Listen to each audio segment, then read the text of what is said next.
Pasamos a la clase 2, ya de todo lo que respecta a estadística y probabilidad.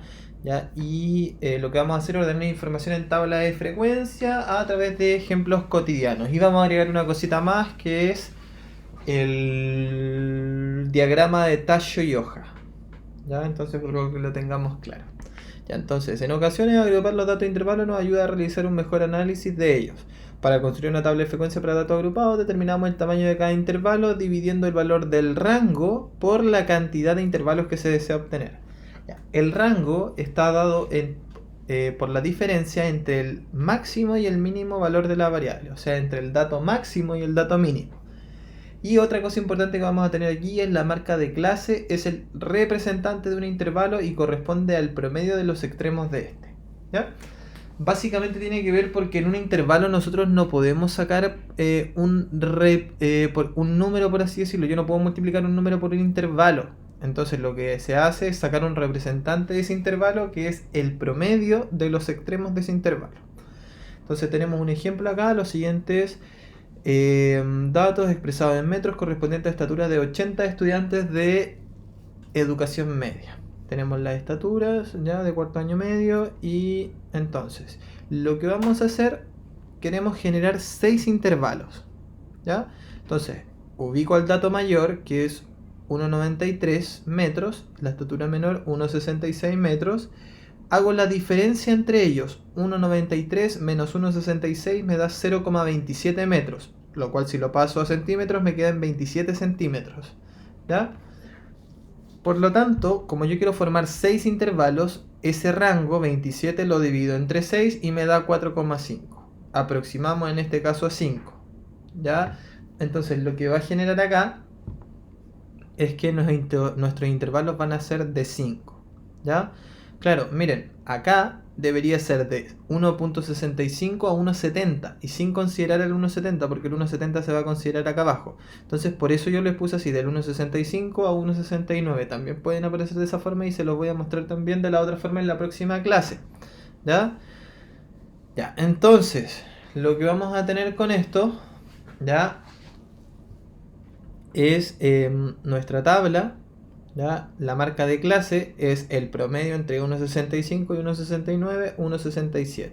Entre 1,70 y 1,74, 1,72. Y ahí tenemos la frecuencia absoluta, que son la cantidad de datos correspondiente a cada intervalo.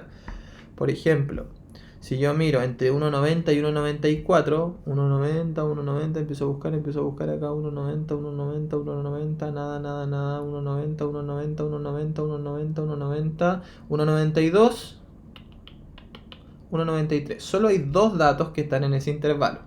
¿Ya? Eso es lo que quiere decir. En total ahí tenemos los 80. Entonces, esa es la manera de formar una tabla. Acá podemos agregar todo lo que queramos. O sea, podemos agregar frecuencia relativa, podemos agregar frecuencia acumulada y así sucesivamente podemos agregar todo lo mismo que teníamos en la tabla anterior que vimos en la primera clase. Después, diagrama de tallo y hoja, ¿ya? Es otra forma de organizar la información, ¿ya? Y es la utilización del diagrama de tallo y hoja. Esto nos sirve para analizar la variabilidad de los datos o para comparar dos grupos diferentes. En este caso, el ejemplo que tenemos dice, lo siguiente corresponde a la esperanza de vida de hombres y mujeres correspondiente a diversos países. ¿Ya? Y ahí tenemos la esperanza de vida de personas de diversos países. Y esto de acá se va a ordenar de la siguiente manera. Bueno, aquí aparece, si observan los datos anteriores podrás apreciar que son similares, sin embargo en el diagrama de hoja nos permite apreciar algunas diferencias. El diagrama de hoja se compone por un tallo, ¿ya? Y por las hojas, ¿ya? Que serían estas de acá. Entonces, acá lo que hay que entender es lo siguiente. El tallo va a estar compuesto por las decenas, ¿ya? Por el número correspondiente a las decenas. O sea, aquí está 40, 50, 60, 70 y 80. Y estas hojas que están acá corresponden a las unidades. O sea, por ejemplo, la esperanza de vida del hombre, acá ordenamos los datos y me quedó 47, 43 y 42. Y si nosotros miramos acá, tenemos 47, 43 y 42. Ahí están nuestros tres datos. por ejemplo, 56, 53. Vemos en el de los hombres 56 y el otro está ahí 53. Y así sucesivamente. En el caso de las mujeres también. 50, 52. Y nos sirve para observar los datos. Si ustedes se dan cuenta, lo que podemos ver acá es que la esperanza de vida, en este caso de los hombres, ¿en dónde está ubicada? Está específicamente donde hay una mayor cantidad de datos, es entre el 62 y el 68. ¿Ya? Ahí tenemos la mayor cantidad de datos en los hombres. En cambio, en las mujeres va desde el 71 al 75. 77, perdón. No, perdón, 78. Al 78. ¿Ya? Entonces, si ustedes se dan cuenta, para eso nos sirve esto. ¿Ya? Para poder comparar dos poblaciones que son pequeñas, ¿ya? Y podemos ordenarla de esta forma y poder comparar y sacar algunas conclusiones. ¿Ya?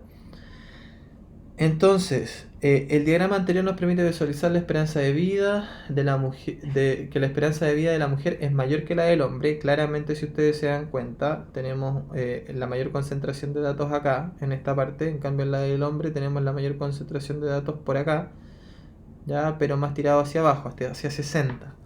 ¿Ya? Además podemos tener otras conclusiones, por ejemplo, que el intervalo 62-68 presenta mayor frecuencia con respecto a la esperanza de vida del hombre. ¿Ya? También otra conclusión, que la esperanza de vida de la mujer tiene mayor frecuencia entre los 71 y 78 años. ¿Ya? Esa podría ser otra conclusión. ¿Ya? Así que es básicamente eso. Después les voy a dejar un ejercicio acá. Este ejercicio lo deben entregar, va a ser una tarea, ¿ya? En donde yo necesito que me adjunten todo el desarrollo posible. ¿Ya? Entonces tenemos estos datos que corresponden a la duración en horas de uso continuo de 50 dispositivos electrónicos iguales, sometidos a un control de calidad. Construye una tabla de distribución de frecuencias agrupadas que consideren las columnas intervalo, frecuencia absoluta y frecuencia relativa. ¿Ya? El intervalo debe tener una amplitud de 50. ¿Ya? Así que ahí vean más o menos cuántos intervalos tienen que generar. ¿Ya? La amplitud tiene que ser de 50. ¿Ya? Entonces iban a tener que hacer como una ecuación, así que ojo. ¿Ya? Y dice, construye, lo siguiente es que con los mismos datos que tienen ahí, construyen un diagrama de tallo y hoja. Pero claro, ahora lo que tienen que considerar es que el tallo ya no va a ser las decenas, el tallo va a ser la centena. ¿Ya? Y eso. ¿Ya? Así que estén muy bien, chiquillos, nos vemos. Hasta pronto.